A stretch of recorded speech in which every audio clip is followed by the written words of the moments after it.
গুই সাপ জাতীয় একটা প্রাণীর কথা সহিহ বুখারীতে এসেছে, যেটা আমাদের বাংলাদেশে অনেক এলাকায় সান্ডা বলে থাকে। তো এই গুই সাপ জাতীয় প্রাণী খাওয়া কিন্তু হারাম নয়। আমরা সহিহ বুখারীর বর্ণনায় জেনেছি যে আল্লাহ রাসূল সাল্লাল্লাহু আলাইহি ওয়াসাল্লামের স্ত্রী মাইমুনা রাদিয়াল্লাহু তাআলা আনহার বাসায় আল্লাহ রাসূল সাল্লাল্লাহু আলাইহি ওয়াসাল্লাম সহ অনেক সাহাবারা খেতে বসেছিলেন। সেখানে একটা প্লেটে গুই সাপকে ফ্রাই করে দেওয়া হয়েছিল।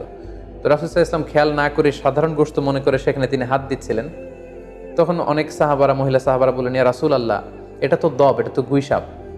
এই কথা শুনে আল্লাহ রাসূল সাল্লাল্লাহু আলাইহি ওয়াসাল্লাম সেখান থেকে হাতটা সরিয়ে নিলেন। তো এই দৃশ্য দেখে খালিদ ইবনে ওয়ালিদ রাদিয়াল্লাহু তাআলা আনহু জিজ্ঞেস করলেন, ইয়া রাসূলুল্লাহ, গুই সাপ খাওয়া কি হারাম? হারামুন আদ-দাব্বু ইয়া রাসূলুল্লাহ, আপনি যে হাত সরিয়ে নিলেন, গুই সাপ খাওয়া কি হারাম? আল্লাহ রাসূল সাল্লাল্লাহু আলাইহি ওয়াসাল্লাম বললেন যে না, গুই সাপ খাওয়া হারাম নয়, তবে আমি এটা খেয়ে অভ্যস্ত নই, আমাদের এলাকাতে এটা পাওয়া যায় না, এজন্য আমি এটা খাচ্ছি না। তাহলে বোঝা গেল এক্ষেত্রে এটা রুচির সাথে সম্পৃক্ত। সো গুই সাপ হালাল বলে যে গুই সাপ আমাদেরকে খেতে হবে, সান্ডা আমাদেরকে খেতে হবে, এমন কোনো কথা নেই। আপনার যদি রুচিতে কুলায় আপনি খাবেন, আর রুচিতে যদি আপনার না আসে তাহলে আপনি খাবেন না।